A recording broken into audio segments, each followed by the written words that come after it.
The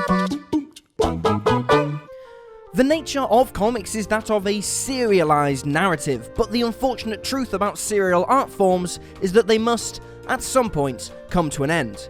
And even if that ending is nowhere in sight, individual stories, issues, and subplots need to be resolved to satisfy the audience. A story that never ends is unsustainable and doesn't allow for character resolution and growth. But another unfortunate truth is that endings, even the happy ones, are usually pretty sad, as they indicate that whatever was worth reading about to begin with is now over. This hits much harder in the realm of comics, as they are built around characters that audiences are meant to identify with or idolize on one level or another. Seeing them go through these gut-wrenching endings makes it all the more devastating for the reader, who has to experience it alongside them. With that in mind, I'm Will for What Culture, and here are the 10 most devastating comic book endings.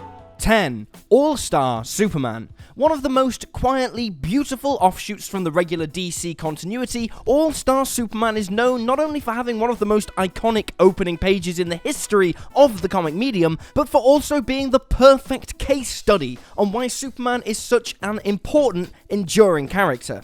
The story follows the last hours of Superman after he's poisoned by an overdose of solar radiation. Stronger than ever, but with numbered days, he does his best to prepare himself and his loved ones for his departure. The comic climaxes with one final confrontation with Lex Luthor, who has stolen a chemical recipe that lets him copy Superman's powers. After getting to feel superior to the Kryptonian, Luthor has an epiphany as he starts seeing the world from Superman's perspective. As his body begins to disintegrate, Superman flies off towards the sun, which Solaris has turned blue. As the humans look on below, the sun turns yellow again. Much later, Lois and Jimmy Olsen reconnect in a park. During their talk, Lois states that Superman isn't gone, he's just fixing the sun. Jimmy and readers are left broken by her words, unsure if she could not come to terms with his death, or if she knew something we didn't. 9. Invincible. Despite Image Comics really going off the rails in some places, the Invincible comic line is one of its better success stories. It finished up in 2018 with one final issue wrapping up all the major storylines while leaving open a few tantalizing loose ends. Invincible, aka Mark Grayson, tells his son the story of their people before leaving him behind with his stepfather. Mark takes the remaining members of his alien species, along with his immortal wife and their daughter, into space to establish an empire of galactic peacekeepers. The story ends with Mark and his family relaxing at their house, content with their lives. While seemingly just a happy ending, this hit long-time readers hard. A big element of the series was that whenever something good happened to Mark, it was immediately followed by a devastating event that changed his life. So for Mark to have such an extended period of contentment meant that he was either finally being rewarded for his heroism, or that the apocalypse was right around the corner. 8. For the Man Who Has Everything. In Alan Moore's lauded For the Man Who Has Everything story, Batman, Wonder Woman, and Robin travel to the Fortress of Solitude for Superman's birthday, only to find him enslaved by the Black Mercy, an alien plant that treats its victims to illusions of their greatest dreams and then feeds on their comatose body. As the heroes try to fight off the alien warlord Mongol and pry the Black Mercy off Superman, Kal-El dreams of a world where Krypton was never destroyed and he got to live out a simple but happy life as an average, unremarkable citizen. When Superman is eventually released, he fights Mongol across the fortress until Robin is able to trap the warmonger with the Black Mercy. The heroes begin cleaning up from the battle and Superman receives his gifts, a model of the city of Kandor and a new strain of rose named after his home planet that was destroyed in the fight. Superman decides that this is probably for the best, as the flower would only have reminded him of the carefree life he could have had. Ouch.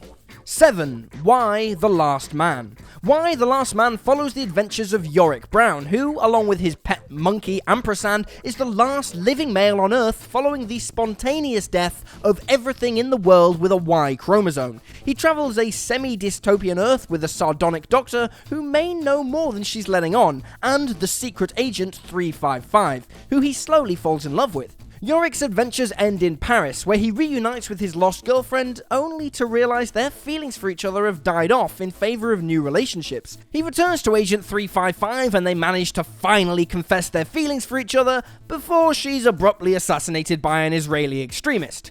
The final issue comes after a 60-year time jump. It's revealed that Yorick's DNA was cloned to make a new generation of men and that he married his girlfriend and had a daughter with her. However, he'd spent the rest of his life more or less alone and he only lost more of his companions to death or circumstances. As an old man, he relates his life story to a clone of himself before escaping protective custody. It's only after 60 years of mourning that he's finally ready to be free.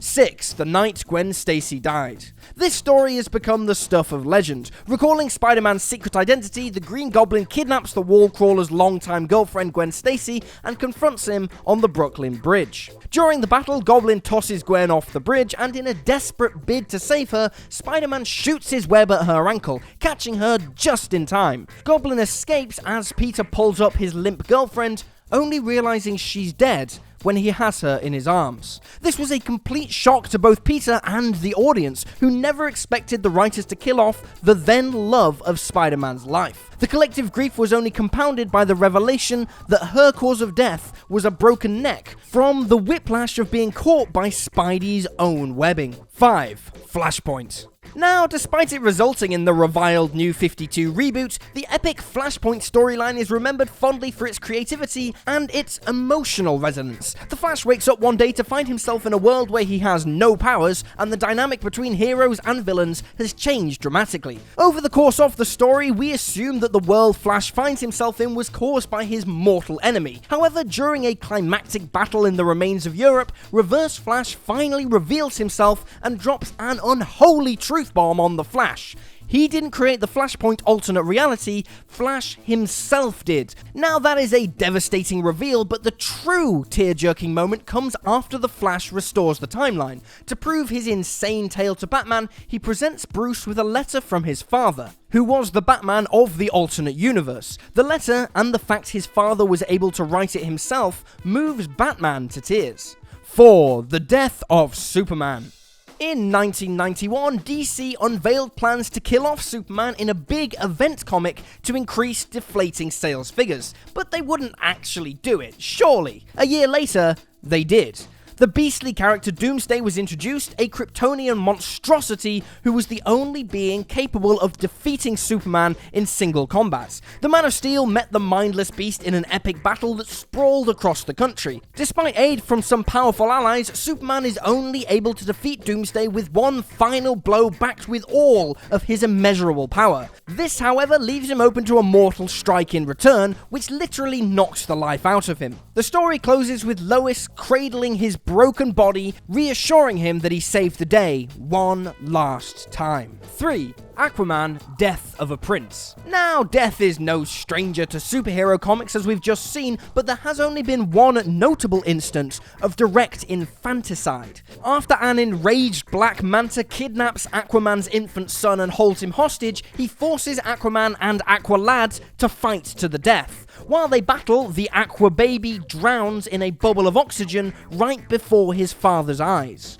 What resulted was continuous heartbreak for the King of Atlantis. His wife, Queen Mira, blamed their son's death on him, and even though she admitted she still loved him, their marriage ultimately could not survive the tragedy and sadly fell apart. It didn't help that while all this was going on, Aquaman still had to keep busy with his hero work, still mourning the death of his relationship and his newborn child. 2. The Amazing Spider-Man 400. There are few secondary characters in the history of superhero comics as beloved as Aunt May, the one person Peter can count on above all others. During the much maligned Clone Saga, Peter takes Aunt May up the Empire State Building with the intent to finally reveal to her his secret identity. Before he can bring it up though, May shocks him with a secret of her own, that she knows he's Spider-Man and always has. However, May's health quickly begins to fail soon after and she retires to receive hospice care.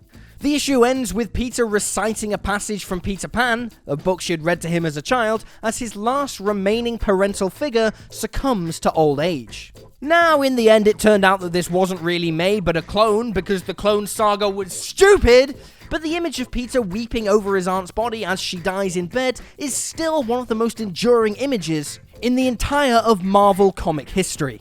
1. Sensational Spider-Man Revelations. Now, as we've already mentioned, the Clone Saga was dumb, but it is true that one of the spin-off stories, Revelations, featured one of the biggest gut punches in the history of all comics. You see, the Jackal hired a woman to secretly poison Mary Jane, causing her to go into premature labor.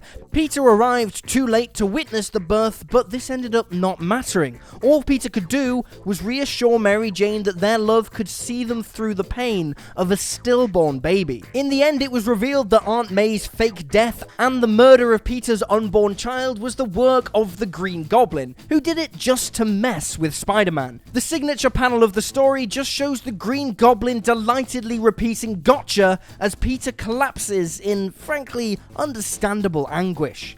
And there you have it, folks, the 10 most devastating comic book endings. Feel free to drop this video a like if you enjoyed it, and drop me a follow on Twitter at @uslydowgu. I'm Will for What Culture, thanks for hanging out, and I'll see you next time.